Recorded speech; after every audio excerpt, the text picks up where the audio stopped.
ቆየኝ ያለ ምንድን ነው የፈለከው? ሀና ብንሸሽም ልናመልጣቸው ማንችላቸው አንዳንድ እውነታዎች አሉ። ማለት በህይወቴ ብዙ እውነታዎች። ሰላም ጤና ይስጥልኝ ውድ ተመልካች፣ እንዴት ናችሁ? ደህና ናችሁ ወይ? እንግዲህ ዛሬ ኖላዊ ድራማ ክፍል 107ን ይዤላችሁ መጥቻለሁ።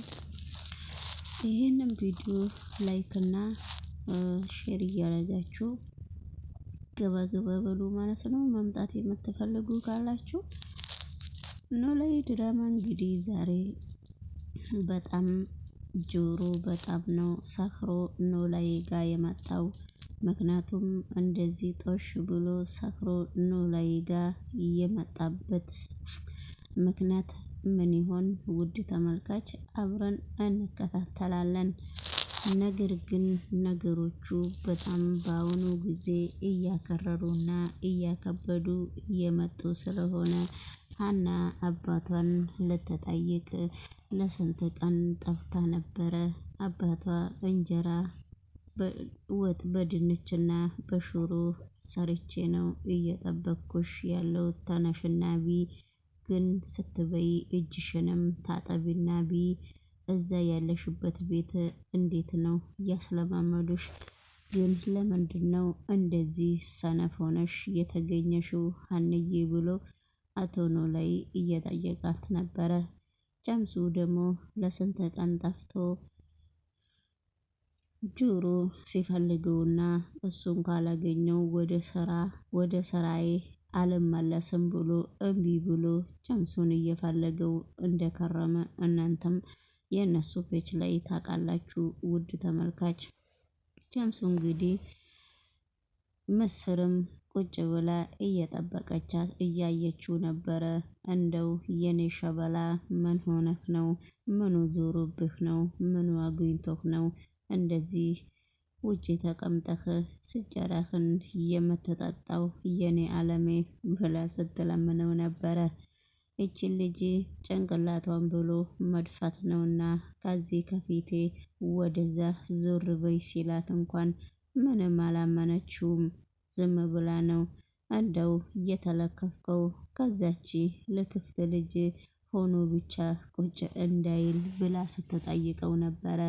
የትኛዋ ነች እየተለከፈችዋ ልጅ ብለሽ የምታወሪው? እስቲ ንገሪኝ እያላት ነበረ። ነገር ግን እንደዚያ ቢላትም ነገሮቹ በጣም ከባድ ቢሆንም ጀምሱ ሊመለስ አልቻለም። እዛ ቤት እኮ ያሉት ሁሉ በጣም እየተለከፉና ጥቅማ ጥቅም የሚፈልጉ ሰዎች ናቸው እኮ ውድ ተመልካች ብሎ ነው መልስ ጀምሱ የሰጠው።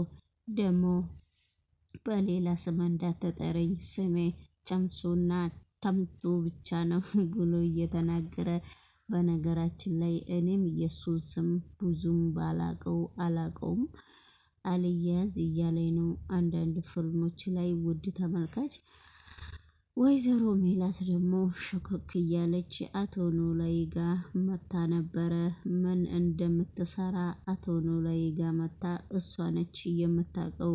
ምክንያቱም አቶ ኖላዊ ጋር መታ ከባዩሽ ጋራ ገላግለን ሽምግልና ግባ ስትለው አቶ ኖላዊ እኔ አልፈልግም፣ ምንም ነገር መግባትም አልፈልግም፣ እዛው ነገር ውስጥም መግባት አልፈልግም ብሎ ወይዘሮ ማለት እንግዲህ እንደዛ ካልሆነ እዛ ነገር ውስጥ አንተ ካልገባህ እኔ ደግሞ እንደዛ ብሎ ነገር ስለሌለ እኔም ተነስቼ እሄዳለሁ ብላ አፏን ጠርጋ ወይዘሮ ሜላት ወደ ቤቷ ሄዳ ነበረ።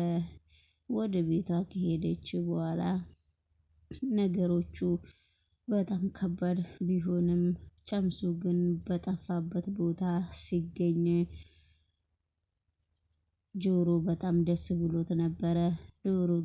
ጆሮ ግን ደስ ቢለውም ጀምሱ ለምንድን ነው አንተ እንደዚህ የፈለከኝ? ከሰዎቹ ሁሉ ተለይተህ ምክንያትህ ምንድን ነው? የገባህበት ቤት እንኳን ቦታ እንኳን አትናገርም ወይ ስለው የሆነ ቦታ የሆነ እስር ቤት እንደገባ ወይንም የሆነ ቦታ ተደብቆ እንደሚኖር ተናግሮ ነበር እንግዲህ በአራደኛው ቋንቋ እኔ ረስቼዋለሁ። እና ግን ነገሮቹ ሁሉ በጣም ከባድ ቢሆንም ሁሉም ነገሮች ሊከብዱ ይችላሉ። ስለ ሁሉም ነገር ግን እግዚአብሔር ያውቃል። ምክንያቱም እንግዲህ ደግሞ ቻምሱ ለምንድነው ጆሮ ራሱን ያመመው? ለምንድነው ሀና ሌላ ወንድ የያዘችው? ሀና ለምንድነው ሌላ ወንድ ያፈቀረችው? በሚል ሁኔታ እንግዲህ ቻምሱ በጣም ተናዷል። በጣም ጨስ ብሏል። ስለዚህ እንግዲህ ሰላም ጤና ይስጥልኝ ውድ ተመልካች። እንግዲህ አጫጭር ቪዲዮም አናይም ብላችኋል አትዩ። አንድ ቀን ለሁሉም ነገር ጊዜ አለው። ለማንኛውም የምትፈጡ ካላችሁ ላይካችሁን ማድረግ ትችላላችሁ ማለት ነው ውድ ተመልካች። እና እንግዲህ የዛሬ ቪዲዮ ሀና ደግሞ በጣም ሀናና ሰላምና አብረው አንድ አልጋ ላይ ቁጭ ብሎ ስለ ባላቸው ስለ ቻምሱና ስለ ሌላ ባለ ሀናም ቁጭ ብላ እያወራች ነው። ምክንያቱም ግን እንደዛም አይሆንም ውድ ተመልካች።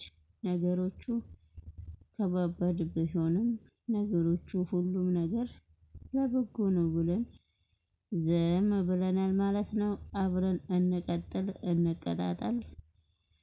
እንግዲህ ውድ ተመልካች አቶ ኖላዊ ለምንድነው ሰክሮ እንደመጣ በምን ምክንያት እንደዚህ እንደሆነም በደንብ አስጠንቅቆ ስለ ጆሮ ያውቃል። ጆሮ ሀናን በጣም እንደሚወዳትና እንደሚያፈቅራት እየተናገረ ነው። ሌላው ይቅርና አቶ ኖላዊ ራሱ እየተናገረ ነው ማለት ነውና እንግዲህ ሀናም ወደዚህ ወደዛ እያለች የራሷን ምርጫ ይዛለች። ነገር ግን ቢሆንም አቶ ቻምሱ በጣም እየተቃጠለና በጣም እየተናደደ ነው። ቻምሱም እንግዲህ ያው ዞሮ ቀልቡ እርግቤ ጋር ነው ያለችው። እርግቤ ደግሞ የት እንደገባች በአሁኑ ሰዓት ተደብቃ እንደምትኖርና ተደብቃ መውጫ መግቧን ሰጣር እንዳረገች እንግዲህ ሁላችሁም ታውቃላችሁ ውድ ተመልካች። ወደሚቀጥለው ቪዲዮ እንግዲህ ሀና ደግሞ ከሌላ ወንድ ጋር እያለች ጆሮን በጣም ስልክ ደውላ ለማውራት ጆሮን ትፈልጋለች ማለት ነው። ለምንድነው ነገሮቹን እንደዚህ ለማምታታት ነገሮቹን ለማበላሻሻት ለምን እንደምትሮጥ ፈጣሪ ይወቀው። እንግዲህ ቻምሱ ደግሞ እንግዲህ ሀናን አሁን የሚፈልጋት ልጅ ደግሞ ሀናን ለማንከባከብ እሱ ዝግጁ ነው። እንግዲህ ውድ ተመልካች ሀና ምኑን እንደፈለገችው እሷ ነች የምታውቀው።